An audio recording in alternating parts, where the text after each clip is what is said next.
What is going on, everyone? Welcome back to another episode of Making the Market podcast. This is episode number 3. And it was a pretty crazy week of fantasy, relatively low scoring what we've seen so far in the season. Boys, how are we doing this week? How have y'all been? Doing pretty good. I edged it out in a couple of my redraft leagues that I really needed to win this week to put me in position to either secure playoffs or continue to stay in the playoff race. So all those teams are looking good so far. How about you, Ian? We've been doing pretty good. Moving along in guillotine leagues and won a barn burner in a home league. It was crazy. Came down to that Jake Elliott 50-yard field goal, and then the Eagles not kicking a field goal in overtime, which ended up saving me the game, which was pretty crazy. And then pivoted in a dynasty league where I was kind of middling and ended up making a trade for Michael Pittman, and then played my division leader this week and beat him to move into first place in the division. So we're making that playoff push to see if we can try to get it. So that team has Rashid Rice and Jalen Warren. So I'm hoping for a late push from them. So Hell uh, yeah. we love Rashid Rice on this show. So Oh yeah, we're big Rasheed Rice fans. big Rashid Rice fans. So hoping he balls out the rest of the year and is able to contribute some to the fantasy playoffs. So we'll see how it goes. Hell yeah, love to hear that. And we're just gonna jump right into it. We have week. Wait, hold on, Joe. You gotta tell the people what happened to you this weekend. We can't just brush over that. Come on now. All right, okay. Joe's trying to bury the lead here. Play a lot of underdog. I was a big fan of the weekly winners contest going into the season. I ended up maxing it out, did all 150 drafts. And then this week was my first real bink of the season, NFL wise. Ended up getting 5th in weekly winners, cashing for $7,000. Pretty felt pretty good. It still feels pretty good. Yeah, hopefully we could just ride that dope out for the rest of the year. Hopefully it leads into some great best ball mania or other underdog finishes. Yeah, pretty cool. It was like a Josh Allen, Gabe Davis team. It was like 3 points out of the first place prize, but there's like a lot that goes into that, so there's no point like really getting into that. But my tight end was Gerald Everett. Should have known it was Tyler. It should have known it was a Tyler Higbee week, pretty much. Should have predicted that. But enough That's of why you me. need to subscribe, folks, so that way we can help you in the offseason be like Joe here and win some big crash prizes during the season. There we go. There we go. Yeah, stay tuned for the offseason for the draft and stuff. But we are here today to talk about this week's slate and helping you guys win some money on bets. This is week 13. Like, this is the first, like, there's 2 more weeks of the fantasy regular season for most leagues. Weeks usually start week 15 for playoffs. So get into the thick of things now. It's the home stretch. And we have Bye-Pocalypse this week. There's 6 different teams on bye. It's a smaller slate than usual, and it's a smaller episode than usual. We're going to only be covering the Thursday night and the afternoon slate, so it's going to be a little shorter episode than you're used to, which we're testing out. We're going to see how that goes, and we're just going to jump right into it. We have the Seahawks versus the Cowboys on Thursday Night Football. Ian, talk to me some Seahawks. Oof. Only sadness to talk about with the Seahawks right now. So, man, my Seattle Seahawks. Struggling to say the least on offense. So, really 2 tough offensive games back to back. First against the Rams, and now into the 49ers, and they don't get any reprieve. Going a week after a brutal Thanksgiving beat down, where they only showed very minimal signs of life against a tough 49ers defense. They now get a very tough Cowboys defense as well. So the Cowboys defense is like 4th in completion percentage, 13th in yards per carry. They have 11%, or they're 11th in stuff rate.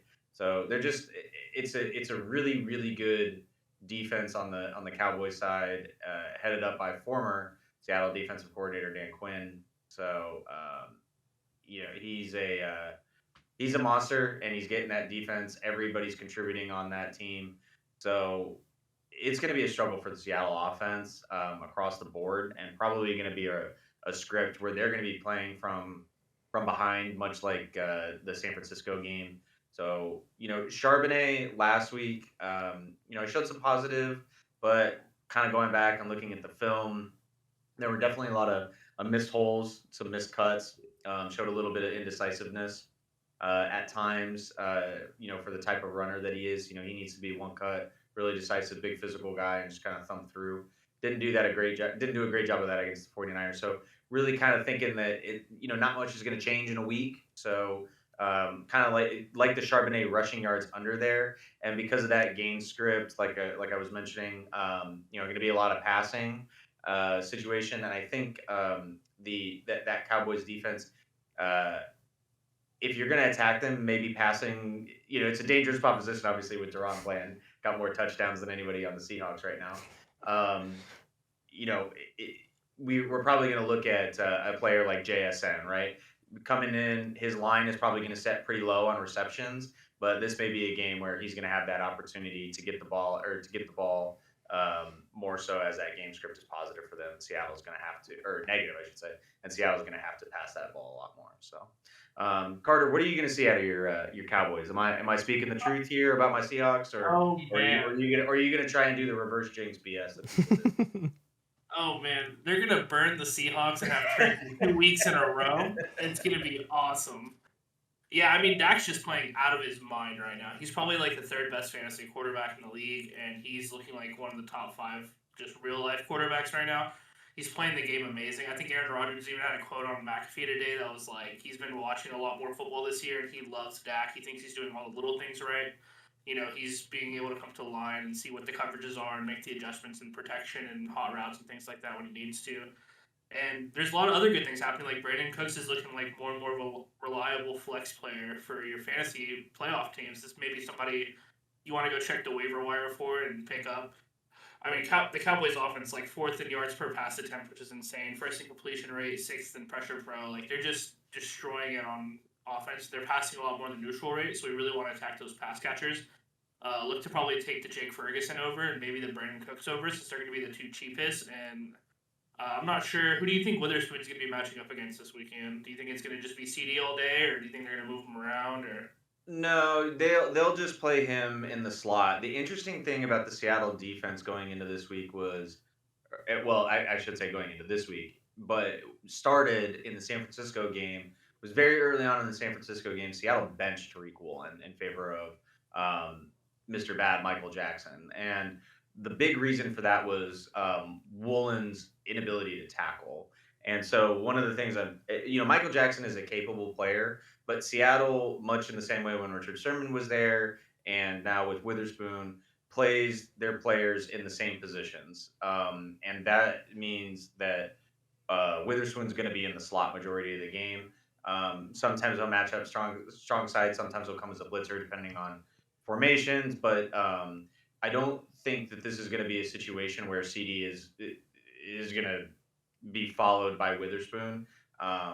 But I will say the Jake Ferguson portion is really important to keep in mind, because teams have shown last week, and granted, these are 2 divisional teams and 2 of the smartest offensive coaches in football, have really attacked Bobby Wagner in coverage and put him into tough positions, because, Wagner is a Hall of Fame, in my opinion, first ballot Hall of Fame linebacker. I mean, the dude's been one of the best linebackers of his generation. I think he's the best.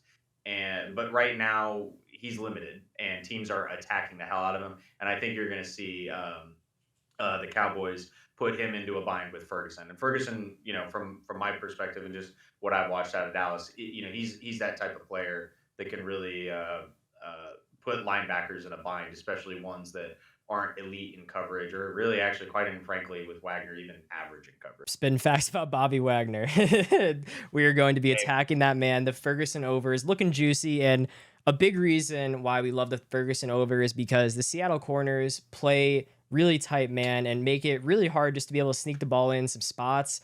And Jake Ferguson should be cutting through the zone up the middle. Like, Jake Ferguson should be like a target monster. I expect him to be projected to have the second most targets on the team this week, and his line should be sitting around 4.5, 5 receptions, most likely 4.5, and we're gonna be smashing that at 4.5. And the last thing I want to touch on is there's a lot of question marks with Geno Smith. We all know about the tricep injury, and he looked awful last week. It was pretty bad, and I feel like a lot of people are wondering, do I trust Geno? Should I trust his receivers? And Ian, can you touch on that a little bit? Is Geno going to be okay this week?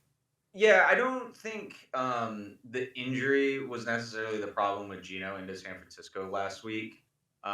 He showed to me that he had the arm strength. I mean, they tried attacking San Francisco downfield. That's where they thought that they were going to be the weakest. So they took, I think, 3 deep shots pretty early in the game to DK. Didn't complete any of them, but that wasn't for lack of arm strength or ball placement. It was more that DK couldn't figure out how to beat Javarius Ward of all people. So I don't think it's that Geno's struggling with. It's nothing physical.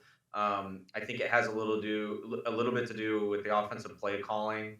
I've mentioned this I think offline to you guys, and kind of a little text rant, but I don't think these wide receivers are necessarily doing the little things necessary to get open in the NFL and to really make things easier for Geno. Things are very difficult for this offense right now, and that's across the board a struggle for the entire offense. The interior offensive line has been a struggle at times. The play calling hasn't helped anybody. They haven't been able to get into any sort of game flow, and the wide receivers aren't necessarily doing anything correctly. They've talked, Waldron and Carroll and Geno this week about how they kind of want to change things and get the ball out a little bit quicker, which suggests to me that they want to go more towards that JSN, so stop getting the ball deeper. That's one of the reasons why we like the JSN line so much. So I do think Geno has the capability of doing this. I think his injury is fine, injury-wise, he's fine. It's just, can this offense make tweaks and adjustments to be able to actually move the football productively downfield? So we'll see. I wait with bated breath. Great Geno update from a diehard Seahawks fan. And moving on to our first game of the Sunday slate, we have not the prettiest game, but it should be an interesting one because there's no hotter play in the NFL to watch right now than CJ Stroud. We have the Broncos versus the Texans. Carter, why don't you start us off with a little bit of the Broncos? How are they looking? They're on a win streak right now. I don't know if I would have been saying this 8 weeks ago, man, but the Super Broncos are coming to town, and they're looking to make the playoffs somehow. They're doing really good. They're 5th right now in completion percentage. I think they've really simplified that offense and are making it work a lot better for Russell right now. Javonte Williams has looked really good recently too, and Samaje Perine surprisingly as well, which has helped set them up for the play action stuff that Russell loves so much.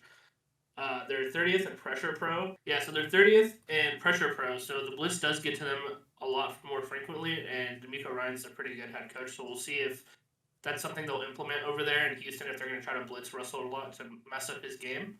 If they do, we're probably going to see a lot of quick, short passes in the middle of the field, which is not Russell's forte, so we'll see how that ends up getting matched up. He's a lot more chuck it to the outside and pray to God his receiver gets there. But they are 8th in yards per catch and 8th in rushing right now, so they're they just improved so much throughout the offseason. But this Houston's defense is pretty frisky, so we'll see how this matchup's going to go. I kind of like the Sutton yards over. I think that's the only player we can really, really trust outside of or through any of the pass catchers. Marvin Mims did get a little bit more play and got some design runs and things like that, so hopefully we can see more and more of him. Jerry Jeudy is just not that guy, like Steve Smith said a few weeks ago. He's just a jag. But yeah, what do y'all think about the Texans? If I were entering the NFL right now and wanting to get into it and I was a new fan, I think I would be a fan of the Houston Texans. They're a ton of fun to watch, especially on the offensive side. Love DeMeco Ryans. Was a fantastic player, proven to be a great coach. CJ Stroud, going to end up being the rookie of the year. He's balling out. And if it wasn't for CJ Stroud, the next rookie of the year might be on one of their receiver, Tank Dell. These two are balling out. They're a ton of fun to watch. got robbed a little bit last week with some ticky-tacky penalties that cost them a couple big plays. I don't remember what the total yards was, like some 100 yards or something like that. I think it was going to break the NFL record for like the longest pass in the air. Yep, which the was, longest like, completion. 7 Yeah, which is just brutal. But okay, that shows that they can still do it. So it's better to see them be able to do it, but next time without the penalties. So a ton of fun to watch though. But this is a Broncos defense that is still gonna. They've improved over the course of the season from obviously giving up 70 points at once upon a time, to the Miami Dolphins. Never forget. But they are improving, but I think it's still enough here with the prolificness that we've seen from Stroud and Tank Dell. That connection is real. Hopefully, we see it for many more years. But anything on the lines for Tank as far as receiving yards over or receptions over, going to smash that. The other surprise that's coming out of the Texans is the resurgence of Devin Singletary as being an actual fantasy relevant player. That's crazy to me. He was basically like the third or fourth option when he was in Buffalo by the time he left, and now he's a lead guy and he's producing in Houston. So another player against this Broncos defense, I think again should be able to move the ball pretty decently. This offense looks very good, so should be able to move the ball. So we're going to take his rushing over or his receptions over. Either one is probably going to work because they are utilizing him in the passing game as well. They usually get at least a couple screens a game for him. I think part of that is just to help out the pass rush a little bit. It is an offensive line that's still a little bit of a work in progress. It's decent, but it's not great. So that screen game kind of helps them out a little bit. So that's what I like from the Texans. Joe, do you have anything? Yeah, I think a big thing to add with the Devin Singletary stuff is that Dameon Pierce was fully back last week, and we saw him get used a lot in the first half, so little to no avail. And then in the second half, it was pretty much all Singletary. Singletary ended up outsnapping him in the second half 3-1, and then was the only running back getting used on third down situations, in passing situations. They don't trust Dameon Pierce in pass pro. They don't trust him to catch the ball. It's very clear what the Texans are telling us with what they think of Dameon Pierce, which is nothing. Dameon Pierce, unfortunately, is a bust at this point, and going forward, I don't want anything to do with Dameon Pierce. And it's going to be interesting to see how they price Devin Singletary's lines, if they price him 1-to-1 as Dameon Pierce or under, or even ahead. They legit could price Devin Singletary relative to Dameon Pierce in any range. Going into this week, Dameon Pierce's rushing line opened at 59.5 and then got hammered all the way down to 38.5 going into Sunday, which is absolutely crazy. And both hit, both hit on the under. And Devin Singletary ended up being a 3-to-2 discount on price going into the week, and then ended up being pretty much 1-to-1 with Dameon Pierce heading into Sunday. So it's really interesting to see how they're going to price Devin Singletary. But either way, he's getting used as the only running back in the pass catching game, and this year he's been great in pass catching. So we love his over for rushing and reception combined. It's gonna be it's interesting to see how they're gonna price things, but it should be a smash spot for Singletary. And that's about all we got from the Broncos and Texans game. Moving on, we have the Dolphins versus the Commanders. Carter, lead us off with some Dolphins. Yeah, the Dolphins continue to look really good on offense. The Tyreek to Tua connection is just incredible. We are seeing Jalen Waddle get a lot more involvement in the offense, which we've been waiting for. So it's looking like the really good 1-2 punch. Of course, Raheem Mostert gets home with 2 touchdowns as well last week. And this Commanders defense is terrible against the pass. I think they're 31st yards per pass attempt. I'm taking the overs on Waddle. I'm taking the overs on Tyreek. I'm not even taking the overs on Braxton Berrios. This Commanders defense is terrible. We saw what the Cowboys did to them last week, and I think Tua is just going to run through them. They're second in yards per pass attempt, second pressure pro. You're not blitzing them, and even if you were trying to trade away 2 of your best defensive linemen, so you're getting no pressure up front from the Commanders side of the ball anyways. They're first in yards per carry and first in pass yards. They're just firing on all cylinders right now, and I kind of just want to take as many of their overs as I possibly can. this. Yeah, upcoming week. the thing I'd add to that too, with the Commanders is that, or against a team like the Commanders, excuse me, for the Dolphins, is that they love beating up on bad teams, and the Commanders are a bad team. So, I mean, the Denver game earlier that Miami just dropped Right. 70. They just beat up on at the time a bad team. So, Miami tends to struggle against the better teams. So. It should be a good week for them. And Tyreek is inevitable. Tyreek is definitely inevitable. And kind of inevitable is going to be Sam Howell's attempts over this game, because there's no way they're going to be in a fucking position where they're leading this game, man. There is no way that they're going to be leading this game. If they are leading by the half, if they're leading at any point in this game by more than one score, I'll be mind blown, bro. Like, there is no way that the Commanders are going to be able to keep up with the Dolphins. They simply just are not on the same playing field. It's going to be brutal. It's going to be brutal. The Dolphins legit could smash the point total over by themselves this game. Unironically, like, it's going to be bad. Like, the Commanders, their defense. What line would they have to set at Howell's attempts for you not to take it? It would have to be like 45 or something, right? That's what I was thinking. I was thinking like 44 and a half. I'll be hesitant to take the over, you know? It goes in anywhere, because my guess is that it's probably going to come in like the 30s, right? Like somewhere probably like 33, right? I'd expect higher than that, but like, I mean, it's just right. No, you get it. Yeah, like it's crazy. It's gonna be so crazy. But yeah. The other thing is too is that, like, he's actually a decent enough quarterback, and their wide receivers are good enough that you could actually, I mean, like, the completions probably would go too. Like, they could still decently move the ball, but yeah. And to add even more to the narrative on Washington is going to be throwing the ball. The Dolphins defense is actually great at stopping the run. They're 5th in yards per carry allowed, and they're 6th in stuff rate in terms of runs that are 1.5 yards or shorter. They are the 6th best at that in the league. So you can expect not much running to be going on. You can definitely expect some screen plays, though. And what has been a little bit of a surprise was Antonio Gibson just completely falling off in the passing game relative to Brian Robinson. They have utilized Brian Robinson infinitely more in the passing game over the past 2 weeks. And he's getting utilized in the screen game. He's getting utilized in routes run. He's doing a totally different role. He's pretty much absorbed Antonio Gibson's role and is just looking like an overall workhorse right now. It's pretty much all wheels off for Brian Robinson. And we expect his reception yards to be somewhere in the range of 20 to 23, and anything in that range, we're going to be slamming the over, because there should just be so many passing attempts to go around, and Brian Robinson is an efficient runner. With the ball in his hands, he can knock that out in one play. And we saw that in the Cowboys game. A little unfortunate that the screen pass got blown up, and he ended up missing the line because Sam is an idiot. It's okay though. It's okay. No one's salty about that one. But yeah. Just real quick, Joe, on that. I just have a question. So with Antonio Gibson missing week 11, I do agree Brian Robinson did have like over a 20% target share, and then with Gibson back in the lineup last week, he only had a 7%.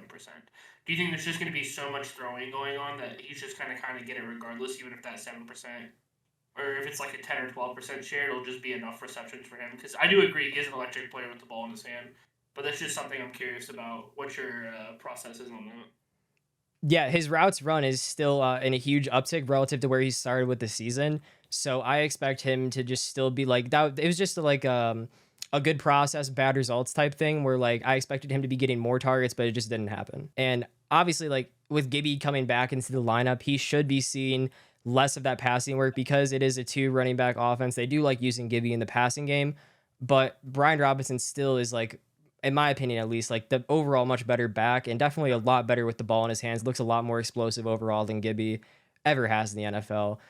And this is a man with 1 year bullet removed from his leg, and we are looking at a whole new running back pretty much. He's finished as the overall RB1 twice this year, which the only other RB to do that is Kyren Williams. So pretty mind-blowing. It's amazing. In the year of Christian McCaffrey, like, he has right. Yeah. Kyren Williams and Brian Robinson. It's pretty crazy, right? We live in strange stuff. Zero RB is king. That's yeah, the zero RB Kings are very happy right now. Moving on, to our next afternoon game. We have the Colts versus the Titans. Ian, talk to me a little bit about the Colts offense. What's gonna be going on in this game? An interesting development is the Colts going on this this run to just kind of win some I guess strange football games. They're beating I don't want to say they're beating good teams because they're not beating good teams, but they're having fun. I think Gardner showing his a little bit of that Fitz magic, the Gardner mania. So it's a lot of fun watching him play. But with that, who's his numero uno? It's been Michael Pittman, and he's shown for I mean, gosh, it's been 7-8 weeks now that he's a legit NFL wide receiver. He's a threat, but even as teams focus on him, he's still producing. And the Colts offense has done a really good job of getting him the ball, protecting Minshew, and Pittman working to get open and still even making some pretty difficult contested catches. And I think with that against this Titans team that's quite frankly it's bad. His reception should be a smash over. A division game. The Colts are really looking to solidify their playoff position. Maybe trying to figure out how they can try to catch the Colts or the Texans or try to catch the Jaguars. We'll see if they're able to do it. That's a tough task, but they're going to be playing. They're going to be playing tough because I think this is a team that's still proud and they want to make the playoffs. So they're going to be playing hard and. I think we like Pittman here. Oh yeah, we are definitely huge fans of Pittman here. He's the alpha dog over there. He's going to be getting that 30% target share like he's been getting all season. I think he's hovering around the 28% on the season right now, but on a week-to-week basis, that can be definitely just around that or higher, and we expect him to be smashing this. The Titans are giving up the 7th most completions in the NFL right now, so they're very easy to pass against. They're allowing completions, but they're not allowing a lot of yards. So it's one of those situations where they have a good zone defense and they're very easy to stop teams in the red zone and stop them from scoring, but they'll allow you to get there. So we definitely like Michael Pittman's receptions here. And Carter, talk to me a little bit about the Titans offense. Oh man, King Henry returned with 2 touchdowns. And that's about it. Will Levis is terrible, just like we thought. I mean, ever since that first game where he looked super electric and we got a little hype for Big Mayo, it's just all gone now, man. This guy is just missing throws. Doesn't have a very high ADOT to begin with. I think his average yards per attempt is 6.61 or something. It's not very great. They're 15th right now in yards per catch, so they're about middle of the league. So it's not terrible, I guess.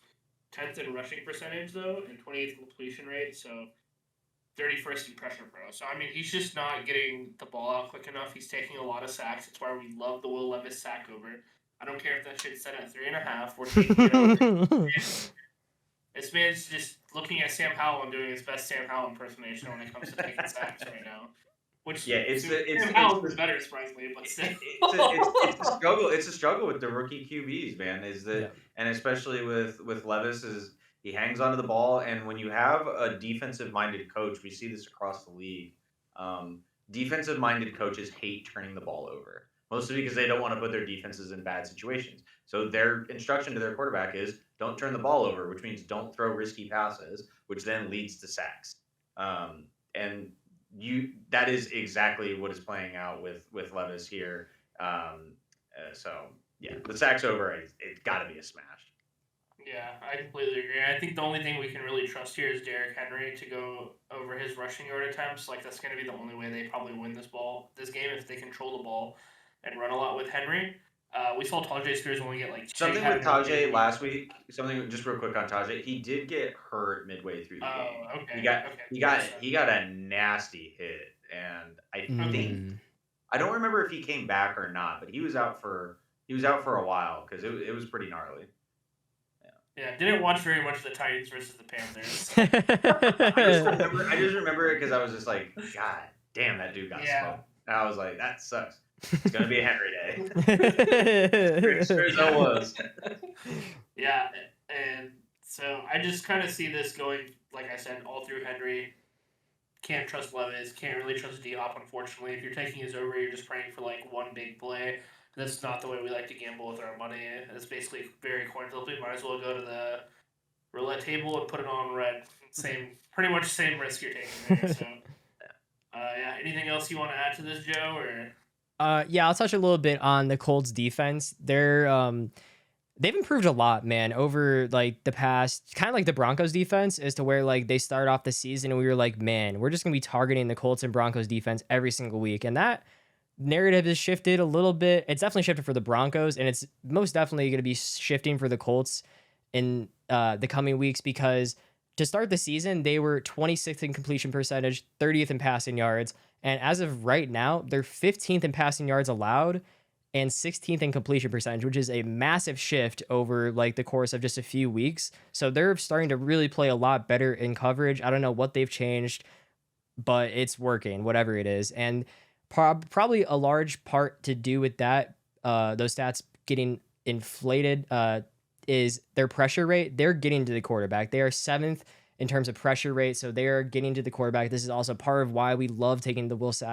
Levis sacks over this game. It's just a very overall good matchup. It's kind of just putting 2 and 2 together here.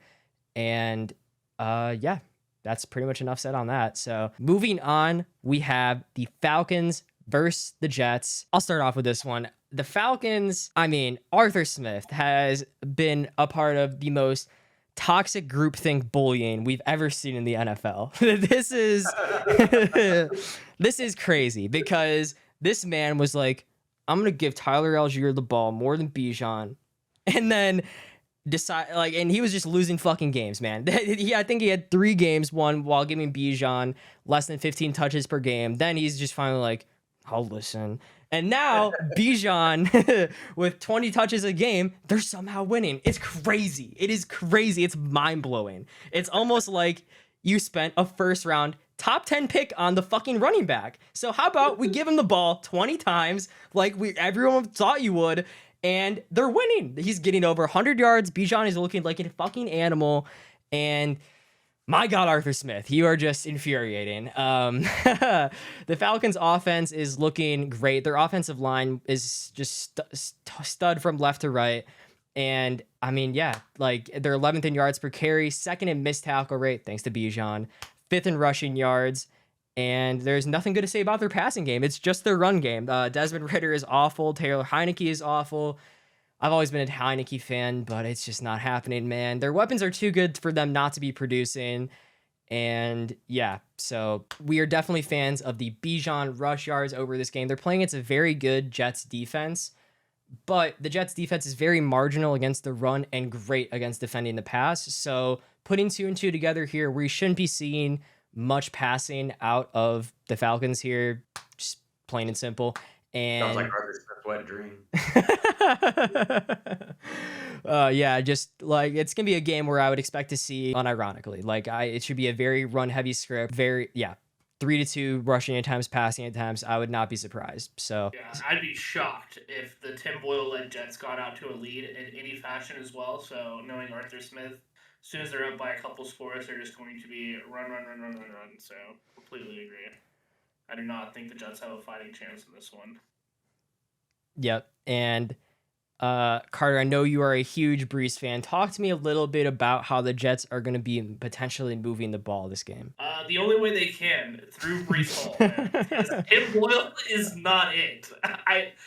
Do we have any word if they're going to try to start Trevor Siemian this week at least, or anything? Or are they just rolling it out with Tim Boyle again? Carter, they might play you. Dude, I think I can do better than Tim Boyle. This man is 32 years old. I think this is his first NFL start. He was terrible. How did he even get into the league, and how does he stay on a roster? He's like Aaron Rodgers' boy or something, right? I think that's the only reason he has a fucking job right now. Like he knows how to go down darkness retreats and just be real chill. Robert Saleh is just losing his mind right now, dude. I can't tell. Like, I used to think Robert Saleh was a good coach, and I can't tell if he is or not anymore at this point, because I feel like ownership has been bearing down on him. That's why he started Zach Wilson for so long. The fact that they didn't go and trade for like Dobbs or one of these other guys that were out there on the wire, like one of these other backups, like maybe even like a PJ Walker, I mean, he's at least got a little bit of juice to him, just like something you could have got for super cheap to at least put yourself in playoff position so Rodgers could come back. Because Zach Wilson was obviously not it. But that being said, they're fifth in yards per carry, so they are running the ball effectively because of Brees Hall being outstanding. So 30th in completion rate and 29th in pressure pro. So they're just terrible when throwing the ball, and their only hope is to run the ball to Brees. And we saw him get a ton of targets because as soon as someone's in Tim Boyle's face, he's just chucking it to Brees Hall right away. And Brees Hall's electric. Like, he has the potential to always just bust a 70-yard run at any time for a touchdown or bust, 30, 40-yard reception. So just taking his overs feels like the only safe thing to do. Garrett Wilson got there last week on receptions and stuff, but I just don't trust it enough to. He probably will get the AJ Terrell treatment also, so I'm just kind of staying away from all that stuff. Yep, and the one sneaky play still on the board for this game is the Falcons have the second highest blitz rate in the league, but it's worth noting that while they do have the second highest blitz rate, they have the 15th best pressure rate. So like they're trying to get to the quarterback a lot, but it just really ain't happening as much as they'd want it to or need it to. But that being said, like it is Tim Boyle behind the wheel, so like I would not be surprised to see like a big amount of sacks like coming out of the Falcons defense this game. They should be running at him. And if the Falcons do something like get up to like a 14-0 lead, like the Jets are going to be in a position where they like just straight up need to pass, even if they don't want to. So I could definitely easily see the Tim Boyle sacks over hitting this game. And yeah, definitely just smash Brees, smash Bijan. And this is going to be the running back bowl. Both of them should be seeing like on the upwards of like 18 to 20 touches as a floor, like legit. Like this is going to be a run heavy game. It's not going to be pretty. Yeah. And I think that's all we got on the Falcons versus the Jets. Now, next up, we have the Cardinals versus the Steelers. Ian, talk to me a little bit about Kyler Murray and this Cardinals offense coming back. Oh, God, do I have to talk about Kyler Murray? Yeah, I don't know. An interesting situation. Kyler has looked basically the same to me, but that's kind of a good thing and kind of a bad thing, right? So coming back from the ACL, has shown he's still quick. He's still got the moves that he's had. But the problem is that quite frankly, he's still Kyler Murray, and he's going up against a very stout Steelers defense. They're fifth in pressure rate. Obviously, T.J. Watt is a god, and that back end is of that Steelers defense is third in completion percentage. So they're sticking on wide receivers really well. So I think that with this Cardinals offense is that they're going to try to run the ball into the Steelers defense, which the Cardinals are pretty good at running the football, and the Steelers defense isn't as stout as they are. That's where you're going to try to attack them. So that may be where they try to go. But when this Cardinals defense tries to pass the ball, I just don't see enough. Or I say Cardinals defense. When this Cardinals offense tries to pass the ball against this Steelers defense, it's going to be a struggle for them. And so with the way that Kyler plays and playing against TJ Watt, we're taking that Kyler sacks over. Kyler is already a sack prone quarterback anyways. And, obviously you're going up against a team that's fifth in top 5 in pressure rate. It's going to be a bad day for this Cardinals offense, I think, when they're trying to pass the ball. So should be a pretty easy slam there. With that, too, is that you could probably take the James Conner rushing yards as the game script may end up coming down to kind of a running slugfest with both of these teams, but we'll see how that goes. So that's really the only way that they're going to be able to move the ball on the Cardinal side, and quite frankly, they are pretty good at it. So it should be a good combination there for that game script, we think. So, what do you guys think on the Steelers side? What are you seeing over there? Yeah, I mean, 1 week removed from Matt Canada, and it looks so much fucking better. It's insane. Yeah. Kenny Pickett throwing for 278 yards, 24 completions on 33 attempts. He just looked much better. The decisions looked a lot cleaner. They look like they trust the play calling a lot more. And they were able to run the ball also for 153 yards total. Now, we keep getting promised more Jalen Warren, and Najee still has more carries. Now, granted, it's pretty close to a split, and Jalen Warren is getting work in the passing game as well. But Najee running for 15 carries, 99 yards. Jalen Warren 13 carries for 49 yards. Um, I expect this. I mean, it kind of just reminds me of last year with the Cowboys with Zeke and Pollard, where one was clearly better than the other and had more juice, and they just kept forcing the ball to the other one for whatever reason. Uh, with that being said, I do think that they're gonna do. With that being said, I do think that the passing game again just looks so much better. And Freiermuth looked insane last week. I mean, 9 receptions for 120 yards. If he had a touchdown, he would have capped like the perfect week. But he just absolutely killed it. Deontay, usual, reliable 4 catches for 50 yards.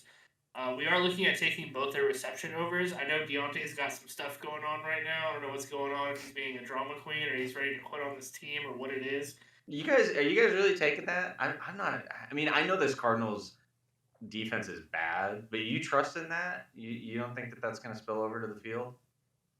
Deontay's my fucking boy, so I'm sure he's fine. Regardless of what the situation is, it's everyone else's fault, not his. Well, it's definitely Kenny Pickett's fault. I'll agree with that, but it's like it boggles my mind that this offense is capable of giving Pat Freiermuth 9 for 120 and Deontay ends up with like what was it? Did you say 4 for 40? It's crazy to me. Like, what was it 4? Yeah, okay. So it's just like that's the dumb. It's so dumb. Like Deontay is that dude. Like get him the freaking ball. But I would pout too, I suppose. Yeah, I mean that whole like run play where it was running to his side, he just didn't even try to fucking block, and then the fumble was like right next to him, and he just wasn't giving a fucking not paying attention. Bad look on our boy Deontay for sure. Classic wide receiver behavior. Right. And with that being said, though, they did say also that they're going to try to get George Pickens the ball more, but Deontay was ahead of him in target share still. Granted, George Pickens was at a 16% target share. I mean, this guy's just not getting the ball. They're not using him on crossing routes and things like that. Still, I just don't trust him. And Deontay was only at 23% route 23% target share. Hopefully this goes up. Wide receivers, they like to bitch, and then they end up getting the ball a lot more. He sees Stephon Diggs, you know what I mean? Right. So we're gonna take the over on his receptions regardless. He's my boy. This offense is looking a lot better. I'm hoping he gets his head on right. If not, I'm excited to see him on a new team next year and see him be the true number 1 on that team. That'd be awesome. Because like you said, he is completely capable. This dude's a monster and probably one of the best route runners in the league. So.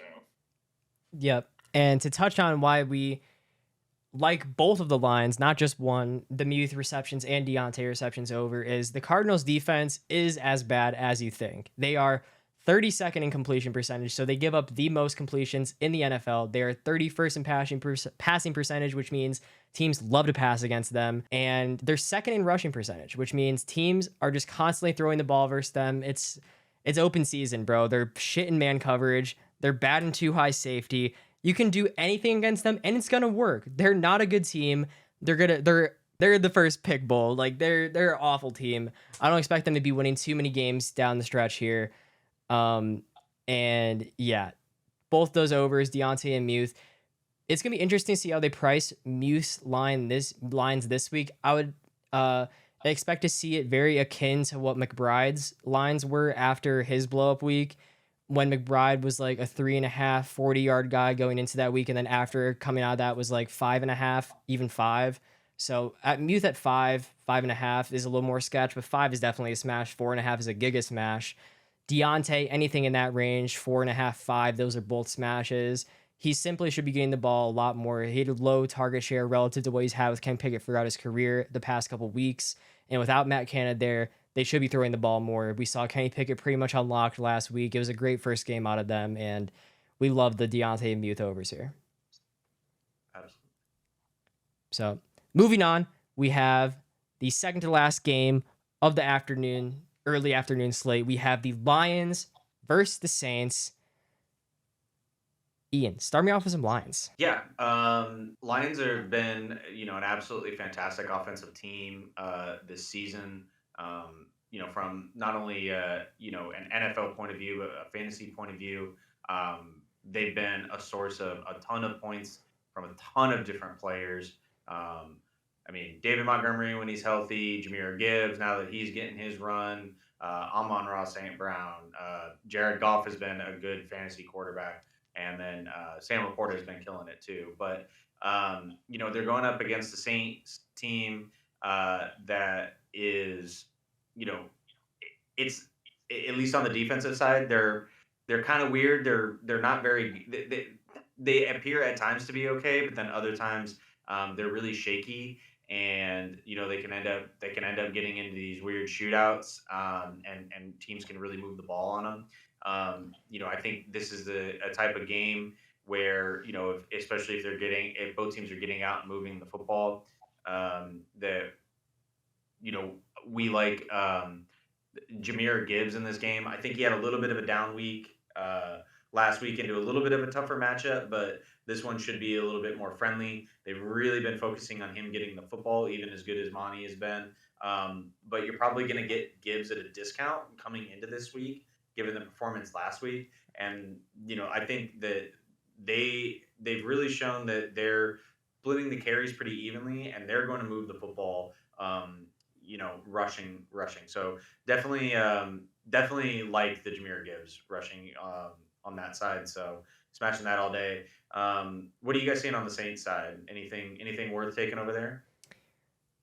Talking a little bit about the Saints defense and why we like the Jameer Gibbs line so much is the Saints are second in completion percentage allowed, so it's not the easiest to pass the ball against the Saints defense.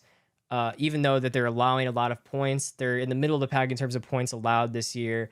But that being said, they're still 7th in yards per attempt allowed, 27th in yards per carry, and I mean, this is just like the remarkable part is they're second in completion percentage and 32nd in pressure rate, which is like those two like usually don't go that hand in hand together in terms of like being that far off.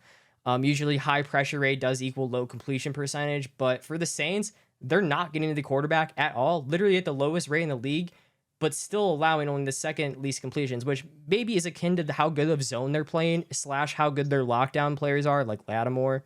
But the Saints defense, it's like Ian was saying, it's so weird. Because you could say so many good and bad things about them. It's just like a so pick and choose type narrative with the Saints defense. But they're terrible against the run. They've been very bad against the run this year. Their interior defensive line is just awful. As you can see by their pressure rate, they're not getting the quarterback. They have the most amount of 3-man pressures in the league. So the line is not stacked at all. It should be a very friendly box for Jameer Gibbs. And yeah, just expect it to be a very run-friendly game for the Lions. Carter, talk to us a little bit about the Saints' offensive side. Derek Carr continues to be god-awful, but he is getting the ball to his receivers finally. Olave looked like he was going to have a 200-yard game before he got out of the game with a concussion, I believe. Do we have an update on that? Are we knowing, is he out of protocol right now, or there's still... We can look that up real quick if you want to keep going. Okay, yeah, but so if he is playing, I'm down to take his yards over. The Lions are 27th in pressure rate. They're 7th in yards per carry and 22nd in yards per attempt. So the Saints are going to have to win this game through the air. And because of that, we love the Olave rushing yards over it, and we love the Kamara receiving yards over it. Yeah. We love the Olave receiving yards over it and the Kamara receiving yards over. Kamara, I think, has hit his line like in the last 8 games or something crazy. Like he's hit pretty much every single game. And they're using him a lot in the running game. Jamal Williams is basically not a thing, and I think he got banged up and left the game. Raheem Shaheed is missing also, so their two best pass catchers are going to be Olave and Kamara. And then down the line, it's going to be like Taysom Hill, which, I mean, I'm never taking a Taysom Hill line in my life. I don't know about you guys. And then Jawan Johnson, who's been very up and down. So I think Olave is probably set up to have another huge game. The Lions have been giving up a lot of points to receivers this year in terms of fantasy as well. So Yeah, there's no update on Olave as of the time of this, so we may have to give an update on Thursday as we get closer and see what it is. Yep, but a little thing on concussions is if the players are cleared through protocol, they're good to go. Like it's not what type of injury where you're like a little hesitant. Like once they're good to go off concussion, we are good to go. So don't worry about it. It just be looking at the updates, like notifications on for injury report on Olave. Once they clear him, smash that line because it guaranteed will be going up. And Kamara, I mean, guys, how many targets do we expect Kamara to have this game? It's going to be an absurd amount. Like, it might be double digits. It legit might be double digits. Yeah, I think, what we were saying, or what Carter was saying about, the amount of injuries that they're having with their pass catchers. I mean, they're running out of players that catch the football. Right. And Kamara is one of the best. I mean, is he their second best pass catcher? Probably, right? I'd say so. Yeah. So, I mean yeah. He might be second best pass catcher with them all healthy. Also, I mean, come on. I don't know if he's better than Olave. That's pretty crazy. But he is very good. No, I said second best, not best. Yeah, that's what I'm saying. That's what I'm saying. Yeah, with all of them healthy, I think he's second. I mean, yeah, it's crazy. So, anyways, he's gonna have a game. If that line ends up, I think in the past it's been somewhere it's been around 4.5, right? I think if it's around there again, I think we're on the over on that. I mean, that's pretty easy. I'd be smashing at 5. Like I'd take 5, expecting that to at floor push, legit. Like his targets should be. I would expect 8 this game. Just targets to Kamara. I feel like that's a nice floor for him. Again, you said we're running out of people to throw the ball to. A.T. Perry is not a fucking number 2 in the NFL yet, man, or maybe ever.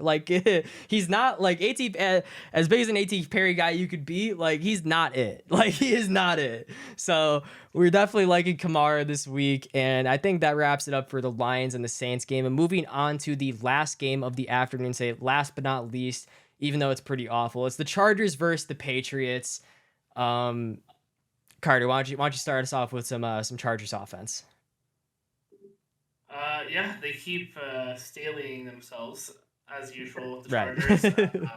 This dude's got to be on the hot seat, right? You think he's gone after this year, especially if they I hope so. I thought he was gone last year. I thought he's been gone the year before that. He's had so many crucial fuck ups, and they're just yeah, here's another chance, ruin our season. They need to fire him and either promote Kellen Moore or go get somebody from the outside because it's been bad. And the draft picks too, man.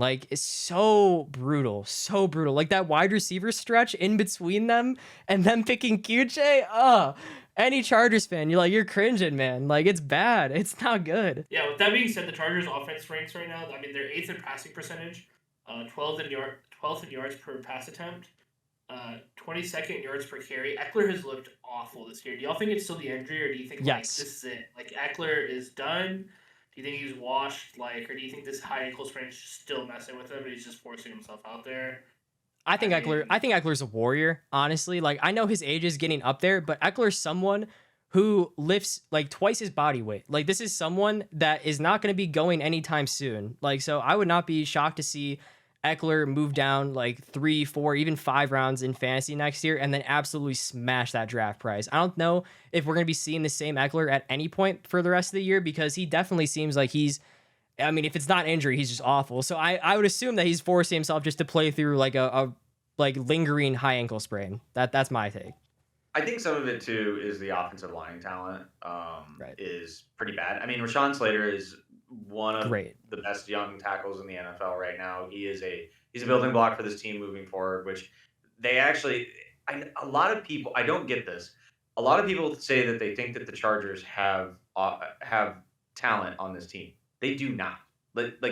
Be very clear about that. They only have a handful of very good players.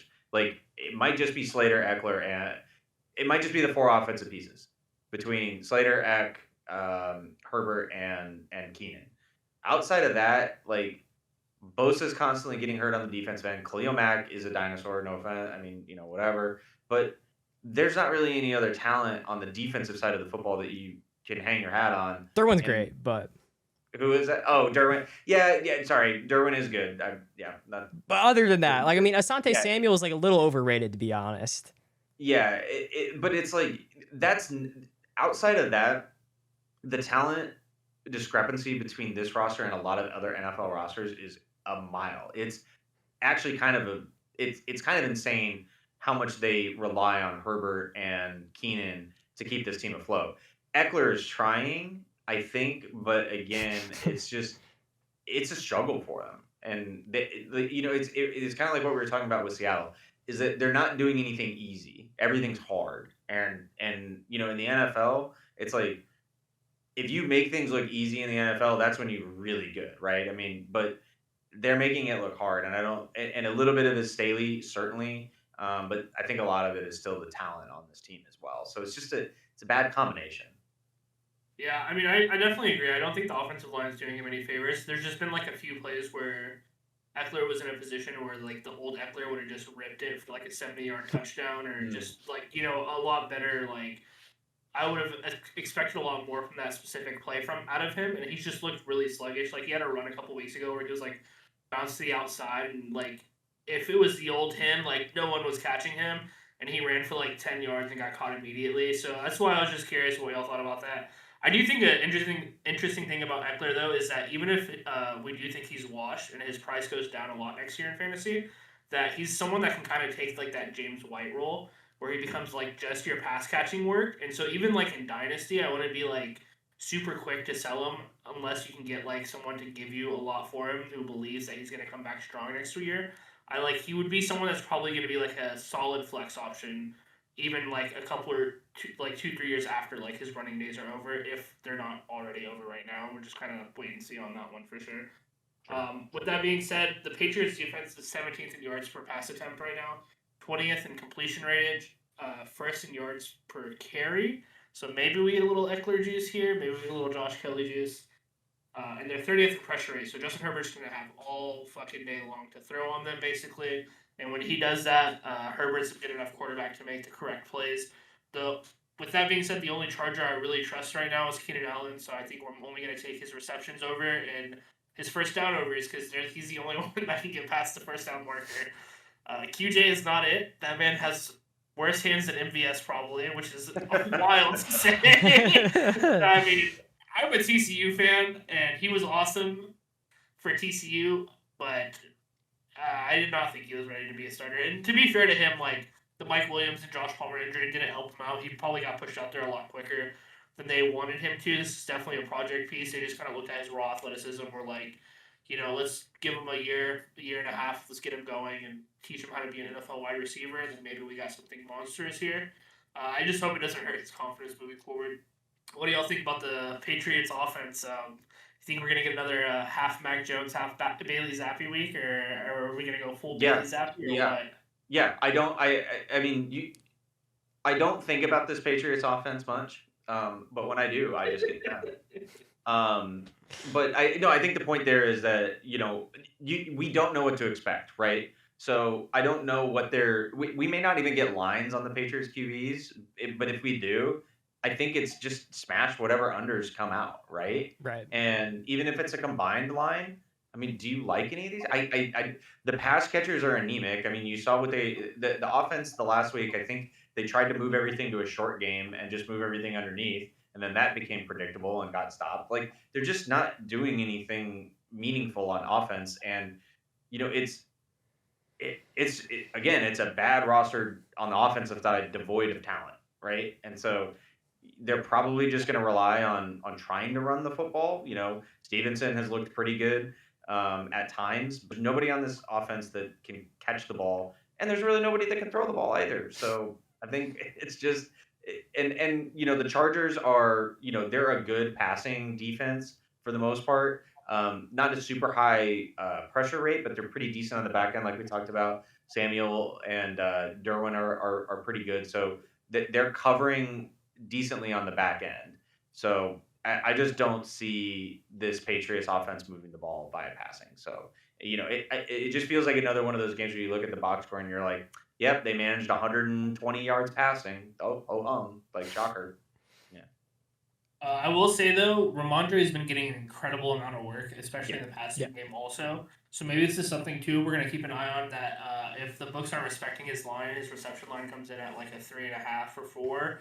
I'd be pretty interested in taking overall. And yeah, I mean, we'd love the Patriots combined under, like Ian was saying. Take the Mac Jones under if they put a line up. They're stupid enough to put a line up. watch him throw for 40 yards in the first half, and then get benched, and it's a sweat-free.